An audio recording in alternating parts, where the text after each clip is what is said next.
Canadian and I grew up in Canada. I had a lovely family life. I grew up in a Christian family with my mother and my father. Jenny Molendik Divleli, seorang guru bahasa isyarat Kanada, memeluk Islam pada tahun 2006, menetap di Istanbul selama 9 tahun terakhir. Jenny coba memperkenalkan Islam dan Nabi Muhammad di sosial media.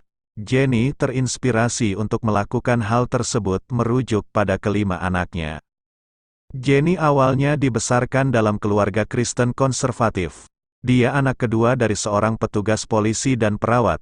Jenny merupakan lulusan linguistik dengan kekhususan bahasa isyarat. Selama pendidikan itulah, Jenny mencoba mencari tahu jawaban atas banyak pertanyaan tentang kehidupan. Saat itu pula, Jenny mulai berdebat dengan umat Islam. Setelah penelitian panjang, saya menemukan jawaban dan pada tanggal 14 Mei tahun 2006, saya masuk Islam. Ini adalah keputusan terbesar dalam hidup saya, katanya. Awalnya, keluarganya menentang putusan itu dan coba merayu Jenny untuk berubah pikiran atas putusannya tersebut. Jenny menolak rayuan itu, ia tetap memilih Islam. Di awal menjadi muslimah, Jenny bertemu Sami Divleli dan memutuskan menikahinya. Jenny dan Sami selanjutnya pindah ke Istanbul pada 2012. Saya tidak tahu siapa muslim itu, atau apa yang mereka yakini. Saya juga tidak tahu bahwa kami percaya pada nabi yang sama. Saat saya belajar interpretasi bahasa isyarat, saya mulai meneliti lebih lanjut tentang Islam. Berpikir saya mungkin perlu menerjemahkan bahasa isyarat di masjid suatu hari nanti, katanya. Jenny bersyukur menemukan Islam sebagai panduan hidup. Ia berharap putusannya menjadi muslim akan membawanya menjadi pribadi yang lebih baik. Islam adalah jalan yang benar, kata dia. Jenny mengakui, ketika memilih Islam, banyak hal yang berubah. Perubahan itu awalnya membuatnya khawatir, beruntung. Dengan bimbingan sang suami dan ulama, Jenny berhasil menghilangkan segala kekhawatirannya. Saya waktu itu menulis surat kepada suami saya katakan padanya, saya masuk Islam. Lalu suami saya menunggu saya, dan hari itu pula saya mengenakan hijab, kenangnya.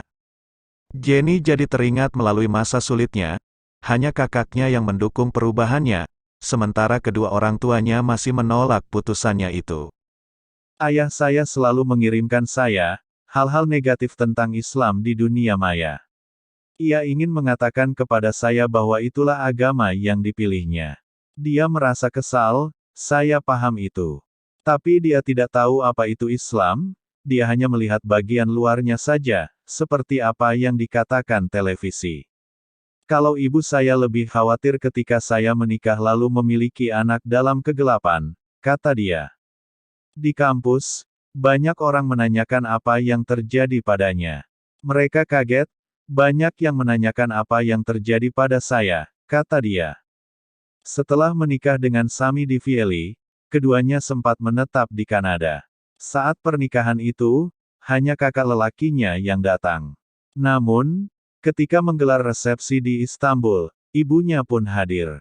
Anak pertama kami lahir di Kanada pada tahun 2008. Kami ingin anak-anak kami tumbuh di negara Muslim, berbicara dua bahasa, dan mendengarkan azan, katanya. Tentang keluarga suaminya, dia berkata bahwa mereka menyambut dan memperlakukannya seperti seorang putri. Tetapi ada kendala bahasa, mereka tidak bisa bahasa Inggris dan dia tidak tahu bahasa Turki. Tapi dia mengatakan kehidupan di Turki sama sekali berbeda seperti di Kanada, semua orang menatapnya saat dia pergi dengan mengenakan kerudung. Saya datang ke Turki, berpikir saya tidak akan menarik perhatian. Tapi ternyata tidak seperti itu, semua orang mengerti bahwa saya orang asing. Mereka merasa penasaran dan mengajukan pertanyaan kepada saya. Saya sangat menyukai Istanbul dan Turki. Kami ingin membesarkan anak-anak yang bahagia dengan Islam, mencintai Islam, dan menjadikan Nabi Muhammad sebagai panutan, katanya.